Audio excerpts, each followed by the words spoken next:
Assalamualaikum warahmatullahi wabarakatuh. Pada kesempatan kali ini saya mencoba untuk membahas materi matematika kelas 4 yang diambil dari buku Belajar Bersama Temanmu Kurikulum Merdeka halaman 105 sampai dengan halaman 108. Baiklah, kita mulai untuk pembahasannya. Bagian 3 yaitu strategi dari menggambar diagram garis. 1. Dina sedang demam. Dia mencatat suhu tubuhnya dan menggambarkannya sebagai diagram garis.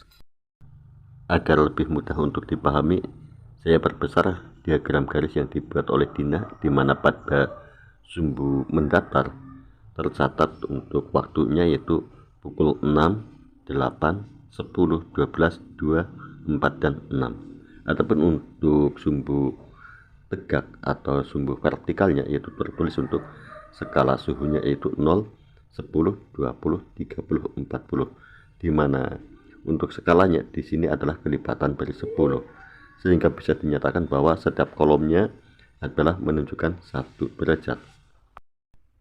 Selanjutnya ditanyakan untuk nomor 1, berapa suhu badan Dina dalam derajat Celcius pada pukul 8 pagi. Perhatikan pada pukul 8 pagi. Kita buat sebuah garis.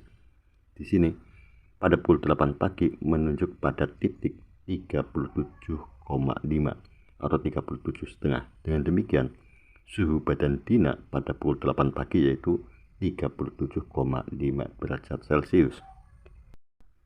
Untuk berikutnya nomor 2, Dina menggambar ulang diagramnya di bawah ini untuk memudahkan melihat perubahan suhunya. Apa strategi Dina? Di sini, Dina menggambar ulang dikarenakan untuk memudahkan di dalam melihat perubahan suhunya. Kalau demikian, yang dilakukan oleh Dina yaitu dengan memperbesar diagramnya. Dan Dina menggambar atau memperbesar diagramnya yaitu pada skala 36 sampai dengan skala 39. Perhatikan pada diagram yang digambar kembali oleh Dina. Di sini saya perbesar untuk memudahkan dalam penjelasannya.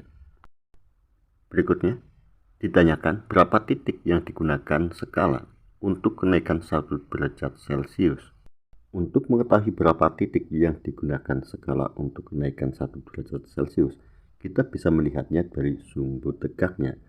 Di sini kita bisa mengambil salah satu contohnya yaitu dari skala 37 ke 38 atau 36 ke 37, di mana dari skala 36 ke 37 ada 10 baris. Bila demikian, berapa titik? Yaitu ada 10 titik untuk setiap 1 derajat Celciusnya. Berikutnya ditanyakan apa artinya garis tipis bergelombang. Arti dari garis tipis bergelombang yaitu untuk menunjukkan adanya garis batas gambar yang dipotong atau disobek sebagian. Pada diagram garis yang dibuat oleh Dina, 0 sampai 36 menunjukkan skala yang sama atau kelipatan yang sama dengan 36 ke 39. Berikutnya ditanyakan nomor 1, berapa kenaikan suhu dalam derajat Celcius dari pukul 6 pagi ke pukul 8 pagi? Untuk mengetahui kenaikan suhu dari pukul 6 pagi ke pukul 8 pagi, pertama kita cek terlebih dahulu pada pukul 6, di mana suhunya menunjuk pada skala 37,2. Adapun pada pukul 8 yaitu 37,6. Dan demikian, dari pukul 6 ke pukul 8 kenaikannya yaitu 37,6 dikurangi 37,2 sama dengan 0,4 derajat Celcius. Perhatikan kembali di sini bahwa ketika kita menggunakan diagram garis yang sudah diperbesar, pada pukul 8 menunjuk pada skala 37,6. Sedangkan ketika kita menggunakan diagram yang belum diperbesar, pada pukul 8 suhu tubuh Dina yaitu 37,5 derajat Celcius. Hal ini disebabkan karena ketika kita menggunakan skala yang belum diperbesar, maka data kurang jelas terlihat atau kurang mudah terbaca. Sedangkan ketika menggunakan diagram yang sudah diperbesar, maka data akan semakin jelas dan mudah untuk dibaca. Berikutnya ditanyakan untuk nomor 2, yaitu pada pukul berapa perubahan suhunya berubah drastis.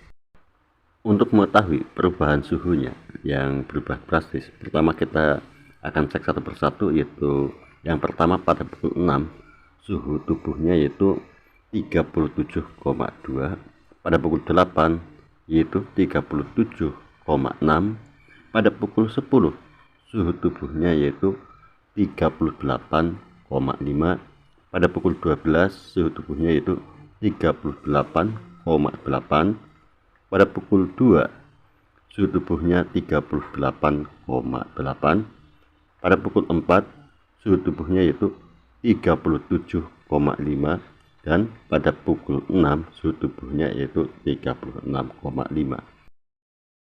Dari data tersebut, sekarang kita ketahui bahwa pertama, dari pukul 6 sampai ke pukul 8 ada kenaikan suhu yang semula 37,2 menjadi 37,6, berarti naik 0,4 derajat Celcius.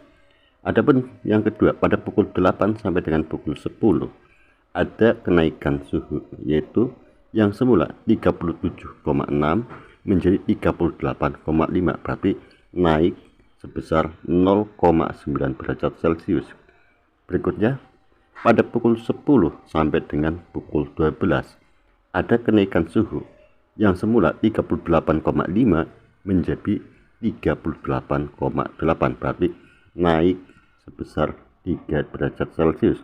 Berikutnya, dari pukul 12 ke pukul 2 suhunya tetap, yaitu sama-sama 38,8 derajat Celcius. Berikutnya, dari pukul 2 ke pukul 4 terjadi penurunan suhu, yaitu yang semula 38,8 menjadi 37,5, jadi turun sebesar 1,3 derajat Celcius. Berikutnya, dari pukul 4 sampai dengan pukul 6 yang semula 37,5 menjadi 36,5, berarti ada penurunan, yaitu sebesar 1 derajat Celcius. Kita lanjutkan untuk halaman berikutnya.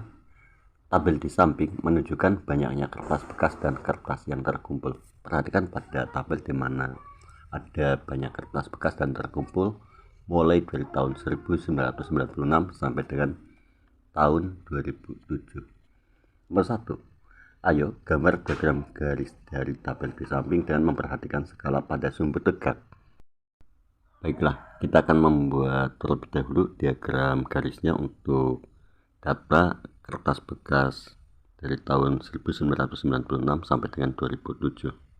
Untuk memasukkan data tersebut yang berada di dalam tabel ke dalam diagram garis, pertama kita harus ketahui terlebih dahulu data atau banyaknya kertas terendahnya dan tertingginya. Adapun data terendah atau paling sedikit yaitu pada tahun 1998, di mana banyaknya kertas yaitu 2998. Adapun satuannya itu dalam bentuk ton. Berikutnya data tertingginya terjadi pada tahun 2000 yaitu 3176 ton. Setelah kita menentukan data terendah dan data tertingginya, selanjutnya tinggal kita membuatnya menjadi diagram garis. Perhatikan pada diagram garis di bagian atas di mana ada angka menunjuk 10.000. Maksudnya yaitu skala pada satuan berat yaitu dalam satuan ton. Baiklah, sekarang kita akan membuat skalanya. Berhubung di sini data terendahnya adalah 2998 dan tertingginya adalah 3176, kita membuat skala rendahnya yaitu 2900, kemudian kelipatannya adalah 100, 2900 menjadi 3000, kemudian 3100 dan 3200. Untuk berikutnya tinggal kita membuat titik yang bersesuaian antara waktu dengan banyaknya kertas, yaitu mulai tahun 1996 banyak kertas yaitu 3076, kemudian tahun 1997 banyaknya kertas yaitu 3119, Dan sampai terakhir itu tahun 2007, banyaknya kertas itu 3130. Berikutnya, setelah kita membuat titik-titik yang diperlukan, tinggal kita membuat garis atau menghubungkan antar titik tersebut dengan sebuah garis. Berikutnya, untuk nomor 3, apa yang bisa kamu baca dari diagram tersebut? Yang bisa kita baca dari diagram tersebut pertama yaitu kertas bekas terbanyak yaitu pada tahun 2000. Adapun kertas bekas paling sedikit yaitu pada tahun 1998. Adapun untuk kenaikan yang paling drastis terjadi pada tahun 2000 dan penurunan yang paling drastis terjadi pada tahun 1998. Dan banyak kertas pada tahun 2004 sama dengan banyaknya kertas pada tahun 2005. Untuk berikutnya, tinggal kita membuat diagram garis untuk banyak kertas yang terkumpul. Untuk membuat diagram garis pada data kertas yang terkumpul, caranya sama dengan yang pertama tadi, di mana yang pertama itu membuat diagram garis pada banyak kertas bekas. Sekarang, pertama kita cari dulu data terendahnya. Data terendah dari kertas yang terkumpul yaitu 1577. Adapun data tertingginya atau banyak kertas yang terkumpul paling banyak yaitu 2332. Selanjutnya, setelah kita ketahui data terendah dan data tertinggi, tinggal kita membuat skalanya. Mulai yang terendah kita buat dari 1500, kemudian kelipatannya yaitu gunakan 500 menjadi 2000, kemudian 2500 dan 3000. Untuk selanjutnya yaitu tinggal kita membuat titik yang bersesuaian antara waktu atau tahun dengan kertas yang terkumpul, yaitu mulai tahun 1996 kertas yang terkumpul 1577, kemudian berikutnya 1997 kertas yang terkumpul 1654, sampai terakhir tahun 2007 kertas yang terkumpul yaitu 2332. Setelah kita membuat titik yang diperlukan, berikutnya tinggal kita menghubungkan titik tersebut dengan sebuah garis. Berikutnya, untuk nomor 3, apa yang bisa kamu baca dari diagram tersebut? Yang kita bisa baca pertama yaitu banyak kertas terkumpul dari tahun ke tahun atau dari tahun 1996 sampai 2007 selalu naik. Yang kedua, banyak kertas yang terkumpul paling sedikit yaitu pada tahun 1996. Kemudian banyak kertas yang terkumpul paling banyak yaitu pada tahun 2007. Adapun kenaikannya dari tahun ke tahun yaitu mulai tahun 1996 sampai 97 naik sebanyak 77, 97 sampai 98 naik 3, 98 sampai 99 naik 49, 99 sampai tahun 2000 naik 177, tahun 2000 sampai 2001 naik 29, 2001 sampai dengan 2002 naik 93, 2002 sampai 2003 naik 1, 2003 sampai 2004 naik 147, 2004 sampai 2005 naik 81, 2005-2006 naik 51, dan 2006 sampai 2007 naik 49.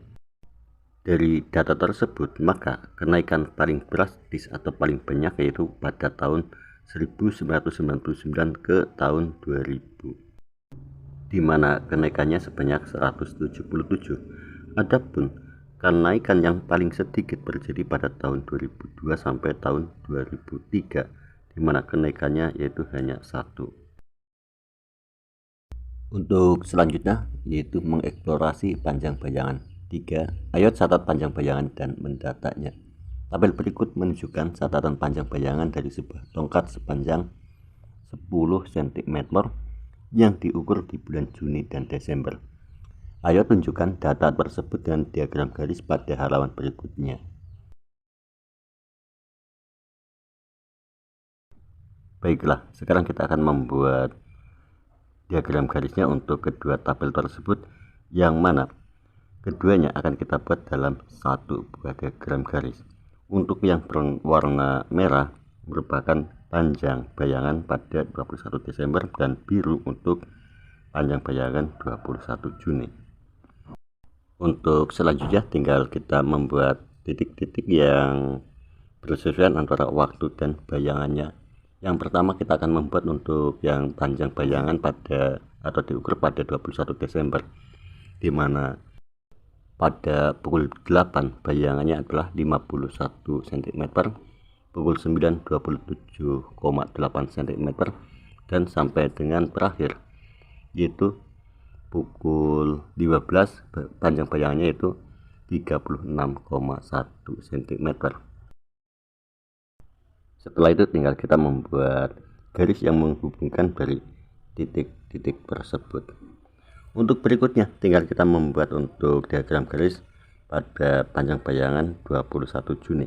Kita gunakan warna biru. Mulai yang pertama yaitu pada pukul 8 panjang bayangan 12,1 cm, pukul 9 7,9 cm, dan sampai dengan terakhir diukur pada pukul 15 panjang bayangannya yaitu 9,3 cm. Berikutnya tinggal kita hubungkan dari titik-titik tersebut dengan menggunakan sebuah garis. Selanjutnya ditanyakan antara pukul berapa selisih bayangan yang paling besar. Untuk mengetahui selisih bayangan yang paling besar, tentunya di sini ada dua data. Untuk data yang diambil pada bulan Desember dan bulan Juni, kita cek terlebih dahulu untuk yang di bulan Desember.